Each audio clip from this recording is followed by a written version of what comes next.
আসসালামু আলাইকুম রহমতুল্লাহ বারাকাতুহু। রামাদান মুবারক।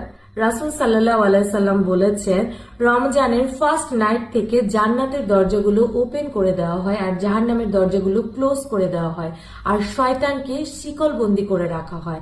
অ্যান্ড এভরি নাইট অফ রমজানের প্রত্যেক রাতে লিস্ট করা হয় যাদেরকে হেল ফায়ার জাহান্নাম থেকে সেভ করা হবে।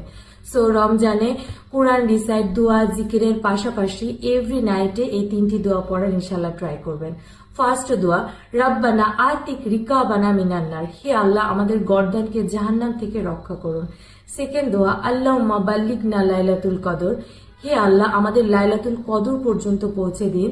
লাস্ট 10 ডেজের ওয়েট না করে ফ্রম ডে 1 থেকে পড়ার ট্রাই করবেন ইনশাল্লাহ। অ্যান্ড থার্ড দোয়া, রাব্বানা তাকাব্বাল মিন্না ইন্নাকা আনতাস সামিউল আলিম, হে আল্লাহ দয়া করে আমাদের গ্রহণ করুন, আমাদের দোয়া কবুল করে নিন, আপনি সর্বজ্ঞানী সর্বশ্রোতা। আমিন।